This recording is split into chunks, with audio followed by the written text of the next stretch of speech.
Okay, everyone, welcome back to the channel. So we're going to address polyphony today on the MPCs, meaning plural. Okay, and we're talking about standalone mode. But before I do that, I give a shout out to Tony Axtell out there in Minnesota. Fantastic jazz musician, bassist, and whatnot.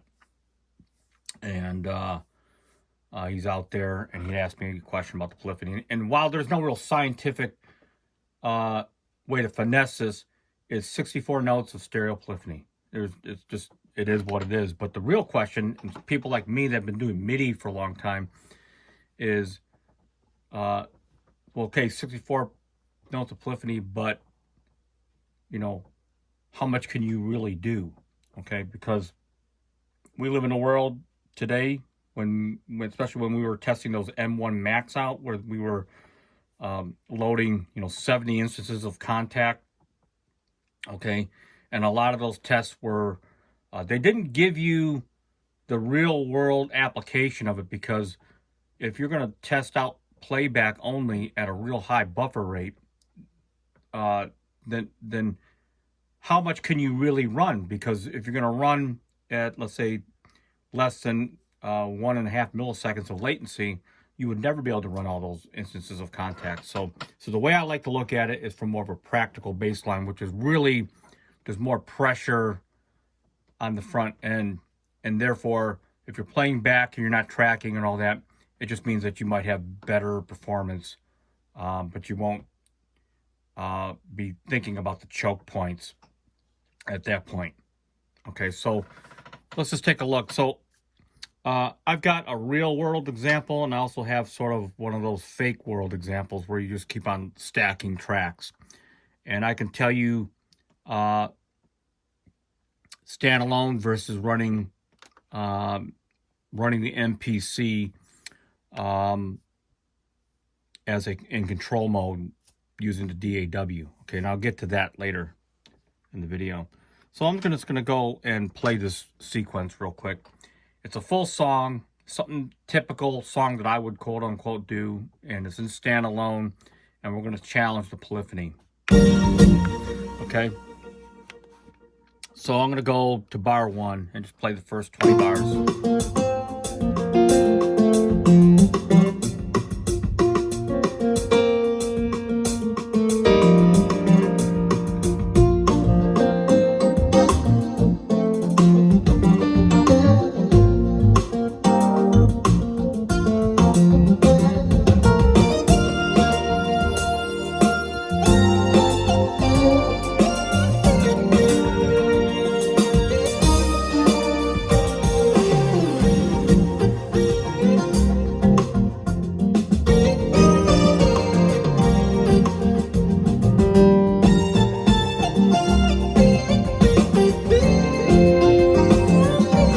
Okay, so fine and dandy, and it worked for me. Now remember, I'm in standalone mode, but the truth is that I really wanted to do a piano solo here in starting in bar or measure 12.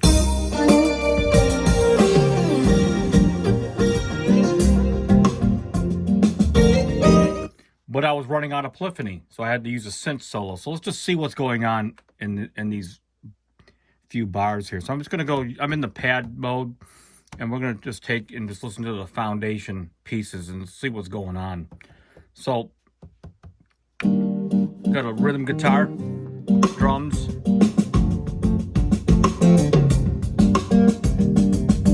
Rhodes,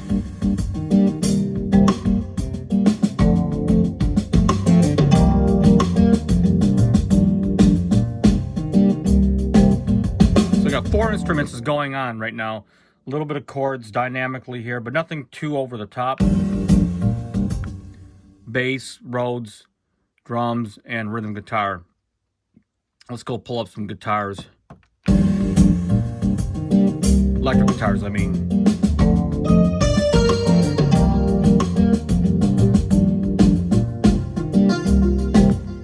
Let's see if I can pull up the piano track.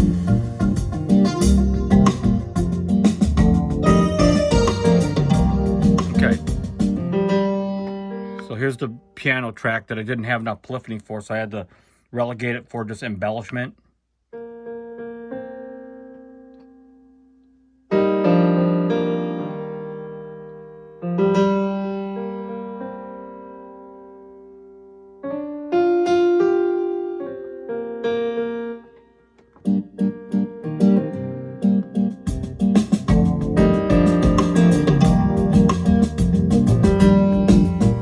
And that pretty much ate most of my polyphony up, because all I had room was for this lead.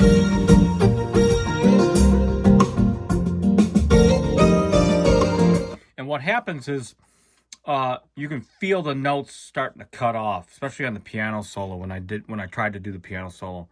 Now, that's 64 notes of polyphony, and that's sort of a real world example of when you're running out. Okay, now if I go into, let me see if I can browse this polyphony tester. So I'm going to load this example here.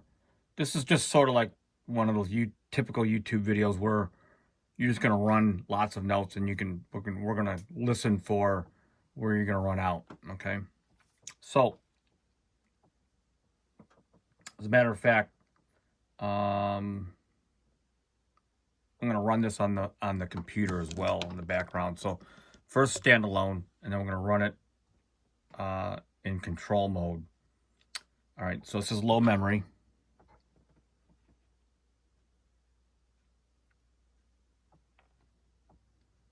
And then we'll sort of wrap this up. Okay, so what we have here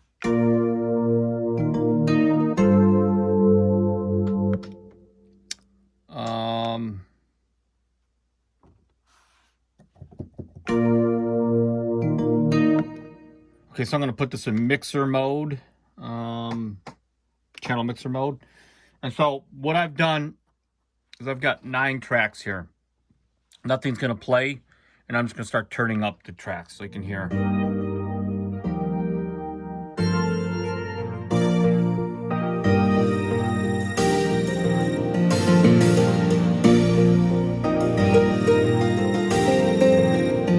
Now, I'm not turning the tracks off, I'm just turning the volume down.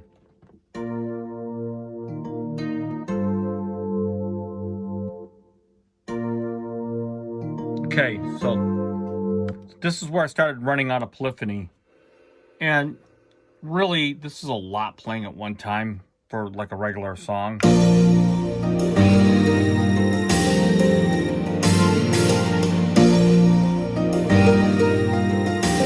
Okay, so it's sort of, to some degree, not unlegible, but unaudible. So now I'm going to put this in control mode. And then we're just going to discuss control mode and all the other things that are relegated to that. Okay, so I'm in control mode. I'm going to load this poly test here.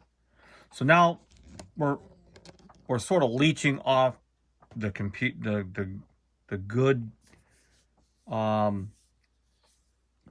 goodness of the computer. So I'm running on a baseline M1 Mac Mini, so it's just like bare bones, 8 gigs of RAM. It's an actual M2 processor with the base hard drive, blah, blah, blah. So it's real basic. Okay, so I'm going to turn the channel mixer, and I've got 16 tracks now running. Okay, and I got all the volume turned down. So I'm going to start going in here in the mix mode and turning up the tracks. Okay. So let me make sure the MPC is set up for audio card output. Okay. We're going to put this on the lowest latency, 16 milliseconds, or 16 ms, which is under 1 second of latency. It's just tremendously. So I'm just going to turn these up as I go. Now I got 16 tracks on here.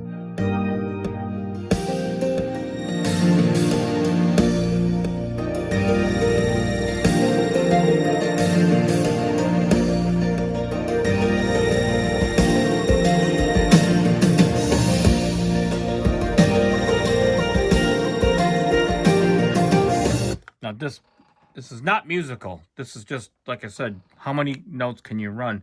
Well, it turns out I'm running 16 and there's no issues, and at the fastest latency. So this latency that I'm running right now, I can actually feel a difference when I play versus in standalone mode on the MPC when I'm playing from the computer.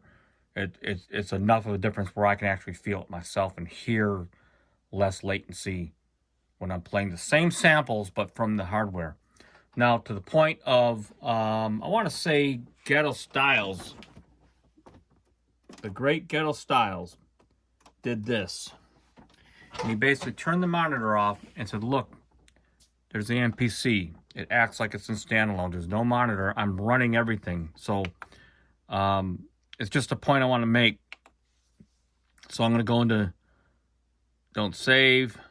Okay, and I'm going to make, in fact, let me browse a template here.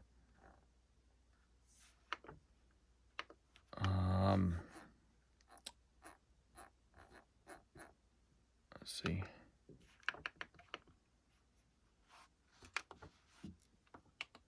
New project. Okay, so I'm in control mode, so we're not using the MPC at all. Okay.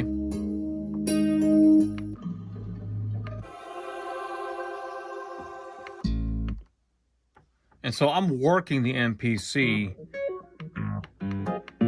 for the most part like I'm in standalone mode. There's a couple things that I like to do when I'm in control mode where I actually use the mouse, but it's not a make or break thing. And you can see how fast everything's loading. Watch. I'll load So I'll load this. Look, see how fast that loaded? I'm gonna load some of the XV stuff. Okay, done. It loaded super fast. And as I record, there's very little latency.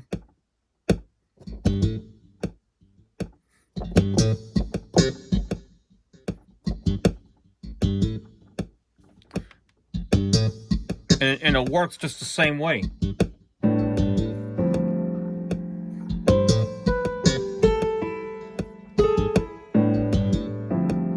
Okay.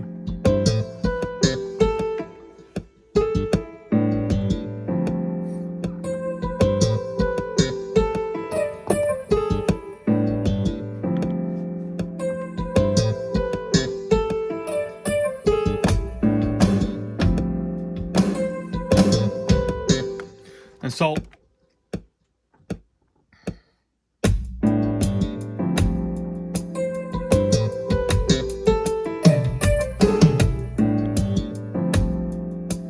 and then while I'm playing, right,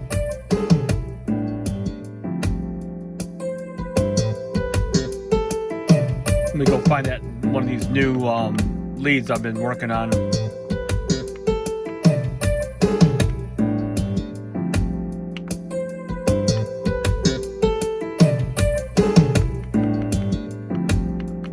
Montage lead.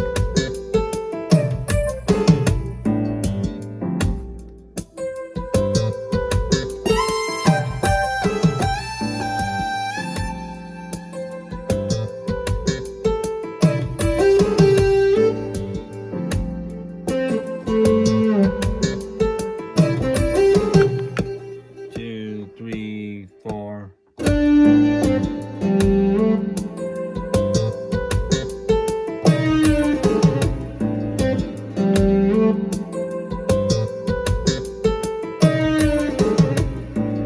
Okay, so you can see the experience of working in standalone as far as the actual physical tactile interaction doesn't really change, and you just get more benefit.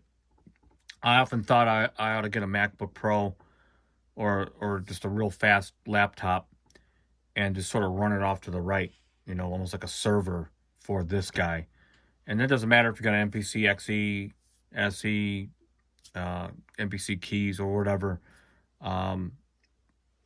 But the fact of the matter is you can just run it off the computer and it just is lightning fast. And then concerns of polyphony and concerns of how many samples you can load at one time, are not a factor. Now, obviously, it costs, you know, like $2,000, or you can get a MacBook Pro base model.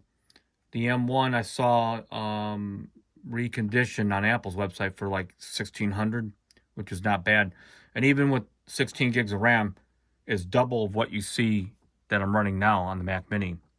Okay, and even the hard drive is double than what I have on the Mac Mini. Although I would try to get the best you can afford if you can. But my thoughts on that, as far as the polyphony and your options, really it's only a conversation if the MPC workflow and like the system, like I'm working with, like the sounds and stuff, my own actual sounds, if that puts me in a position that's maybe different than other people right now, because I'm so vested into the workflow.